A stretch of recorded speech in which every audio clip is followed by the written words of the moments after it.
all that things that she does. Great numbers on social media.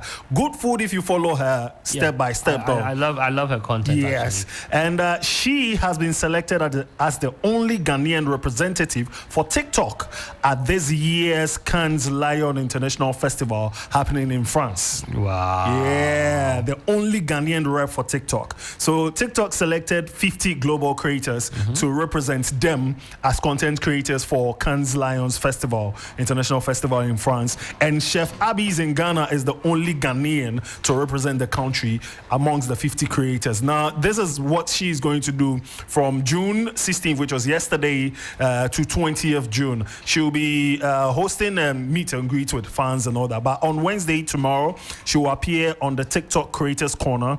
And also on Thursday, she'll be doing a high-profile Nestle panel on that, like a discussion for content creators and all that. That's dope. This is good news for Ghana as well. So, Charlie, I'm all about pushing the people that are doing great for Ghana, putting the flag out there. Yeah, she's doing well. She's got beautiful eyes too. Yeah, white like that. Oh, but she cooks good though. Like she did. I'm not eating her food. She did a pop-up some time ago, and the food that came out.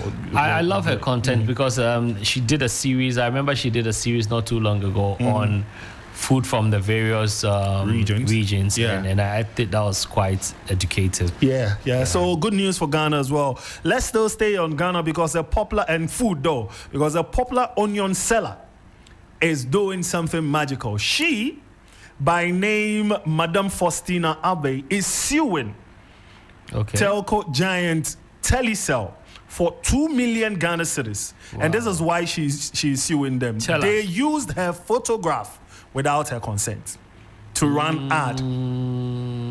So a popular Ghanaian onion seller by name it's around Makola Market. Okay, yeah, so that's where she's a fool's market. I don't know. That's why they call it Kwasie Dwaso. Yeah, but I'm trying to translate because there are people listening who don't speak Tree. So in English it will be a fool's market. Yes, and in Ghana it's a Bulu Ajano. I mean, yeah, for people who don't speak Tree but speak Ghana. Where are you going? Me at Bulu Ajano. Anyway.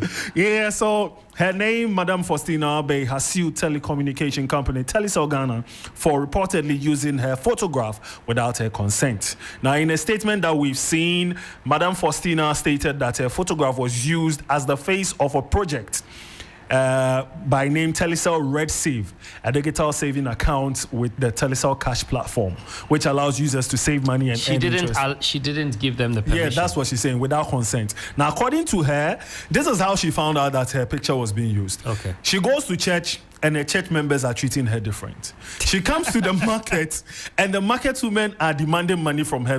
She said, "Why is it you picture or TV so you social media, you billboard, like you understand? They've used your face for." That's how she found out that her face is on the Telecel Red Save. Yes. So she, among other reliefs, she's seeking the High Court to give or direct Telecel Ghana Telecel Ghana to pay an amount of 2 million Ghana cedis as compensation for breaches of her privacy and personal liabilities. And also all the billboard, social media, and traditional media advertisements of the Telecel Red Save be pulled down. Okay.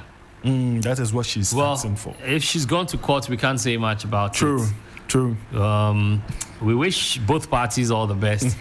I mean, these things excite me because of the lessons that must be learned from it. It will become a case study. Yeah, case study. It is her intellectual property. Well, it is the property to an extent. Yes, I was going to say it's actually to the photographer, but then the photographer should have done his job well by seeking, getting permission from her. It's her image, so I'm sure the company would also go for the photographer. Yes. Because they don't have no business with her. I'm sure they tag somebody for the job and then the person take a picture or something. And maybe the graphic design, or maybe they tagged the graphic designer, and the graphic designer sought the services of a photographer, and it ended with in court, negligence doesn't count. You should have asked. So somebody will be getting 2 million or nothing. Let's wait and see. I'll be following you the news and giving you updates on that. Sure. Now, speaking about fights though, two of the giants in the industry, the music industry, Posse G, who is known for producing monster hits for Sarkodie and other music icons, and our very own hip life rapper Obrafour, icon in all standards, they are fighting. Are they like fighting on social media? Okay. So say that. But it's a fight. So let me tell you what happened. So Posse G did a video talking about writing, like artists writing for other artists or ghost writers and all those kind of stuff. And he mentioned that Sarkodie has been writing some verses for other acts. He even mentioned Sarkodie and Mugisi's monster hit Baby, saying Sarkodie wrote the chorus, the hook, my baby, my, and Mugisu sang it. And it was there. And he also mentioned Hope, which is Obrafour and Sarkodie's song, Brighter Days. And this is what he said. He said Sarkodie wrote a part and Obrafour added in verse to it. Now, Obrafour, upon hearing this, did not sit well with him. So he came to comment under the post. And this was his comment. It's on Facebook right now, guys. You can join me as we read it. Hop on to 3FM 92.7 on Facebook and check it out. So this is what Obrafour said. What kind of lies is this? Can you tell me which of my songs any ghostwriter wrote for me or Sark? Please don't involve me in any of your clout chasing nonsense. Respect yourself and let me be in my corner. Then Posse G came back again and said, Obrafour, I am talking about Hope, Sarkodie featuring you. I recorded Sarkodie and the choir. And as you know, I have never been a clout chaser. Obrafour came back again and said, who said Sark wrote my hook? Get your facts right, please. Call him and ask, and don't be misinforming. So it's a fight on Corey next, please. It's a fight between Obrafour and Posse G. So guys, it's on Facebook. Who wrote what for 3FM 92.7 and we can look at it from that side. That's what they are doing right now. And Posse G comes back again to say a lot of things, saying, Obrafour, have you watched the full video? As in the video he made talking about people writing verses for others and all that. And I wasn't even talking about Sarkodie writing your hook. I said Sarkodie wrote hook and you continued with yours. Okay, who wrote the chorus for Hope? That is Posse G accent. And don't just listen to some... Actually, blah, blah, blah. It's very tiring. So let's leave them to this. To fight. Very childish and tiring. You think? No, I know. It is. Like right now, you saying it, I'm tired. Because it's like, the back and forth is really unnecessary. It's not as if maybe somebody went to collect some royalty that was supposed to be. And when I saw the first tweet, I thought it was about that. Yeah. So that then people can learn who owns what when it comes to maybe music. It can lead to that. That's why Obrafour is trying to set the record straight. And Posse G too is also saying, I didn't say anything wrong. What I am saying is facts. Maybe it can lead to that. Yeah, but Posse G just admitted and said somebody did the hook and then yours followed. Yes. So that's where I got tired. Maybe there is a misunderstanding somewhere. Yeah. Okay. So that's the fight that is happening right now on social media between Posse G, a music producer, and Obrafour. But this one, they are not fighting. I mean, one is thinking the other is misinforming. And so it's telling him to, state the facts. Okay. Say what you know. So it's not a fight. This one is not a fight. What is it? That's not a fight. What is it? Can you go on to the next one? Now let's move to the camp of Black Sherif though. So Black Sherif granted an interview and he sought to correct critics who think he buys streams. Like, some time ago I came to do a story here saying some streaming platforms are taking the streaming numbers off some songs from artists, and Davido was affected badly with his album and all that. So Black Sherif was asked that same question, and he says that he does not buy fake streams. So all the streaming numbers he gets from his songs are organic. They are real. And people should take that mind off that every artist that releases a song and maybe the song has numbers when it comes to views or streams or whatever is buying or it's bot buying or stream farming. Or using bots. Yes. No. That's not it. So his is original. So that's by way of Black Sherif as well. Now let's do BEC conversations because they'll finish tomorrow. Tomorrow is their last paper. Yesterday they wrote maths. Monday they wrote maths. Now two candidates missed the first paper, which was maths, because their headmaster locked them up in their dormitory or in their classroom or something because they owed fees. Yes. That is what happened. That is what happened at the name of the school is Big Six International School. Or Meduma. It's in Meduma. Kwabri East. Yes, Kwabri East. Now, this is the story. Two candidates taking part in the ongoing basic education certificate examination were reportedly denied the opportunity to write the first paper, mathematics, on Monday after being allegedly locked in a room by their headmaster. The students who attended Big Six International School in Meduma were expected to write the exams at Sims High School in Fawadi, and the approved center for candidates in the Kwabri East Municipal. So the BC is actually going to be done today. It's today, right? Yes. Oh, okay. Last paper is today. Yes. That's nice. So according to reports, the headmaster of the private school allegedly confined the two students for their failure to settle outstanding school fees. Now, the MP for Kwabri East has reported the headmaster to the police for everything that's happening right now. And he granted an interview with Channel One, and this is what he said. I am personally invested in ensuring justice for these students. I have formally reported this incident to the police and expect the individual responsible to face the consequences of his actions. It's alarming to learn that a similar situation arose in this school last year. So last year it happened. Oh, by the same person. The same school. And this year to two students. They didn't write. So now when they pay the fees, are they going to write the maths again or what? Like, yeah, that's a good question. Let them write so that you lock them after. Yes, or they will still come for their certificates when they are done. Yeah, and you refuse to give it to them until they pay their fees or whatever. Well, but some people go and get a copy from. But you need the original copy. Yeah, that's if you print online or whatever, you still have to come to the school for the original copy.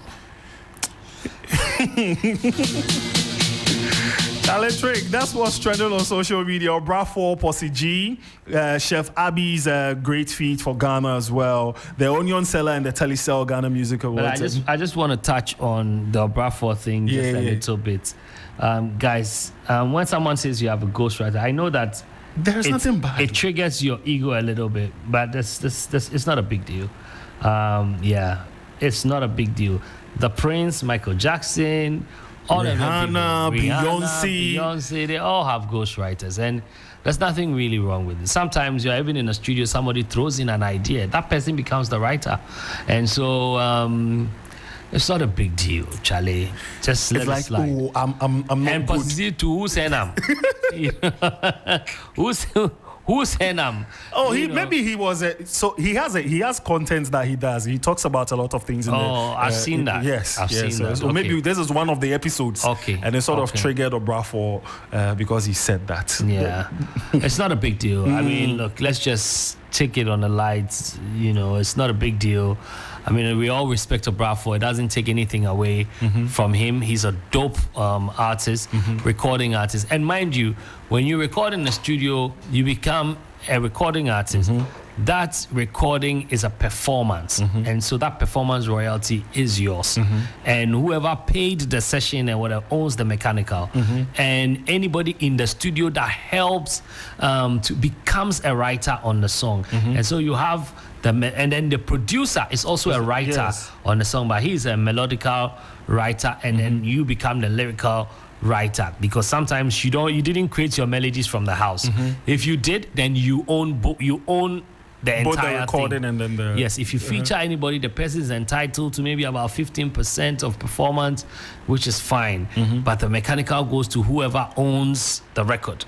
So it's not a big deal. It's a business where we all share. If the producer you brought a guitarist and you didn't pay the person on it as a session player, then that person owns the guitar line, and so the person is part of the song. And in your producer points, the person gets something. Yeah. So there's a lot of you sharing. need a lot of people to create one sound. You know. So let's be calm, Charlie. As for the writing, we write a lot of people write for a lot. There are times that we doing something and then our team will say, Charlie, no, this one say it's this way. That's for him. It's not mine.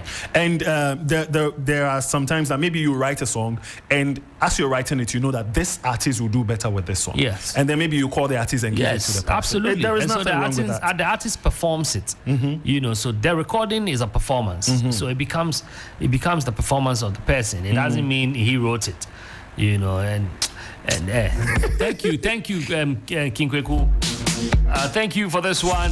Yep. And guys, we're back to the music, but we're asking, can office romance be a key to happiness or a recipe for disaster? What do you think? Recipe for disaster. How's that? See. If them break your heart for office, you never. Yeah.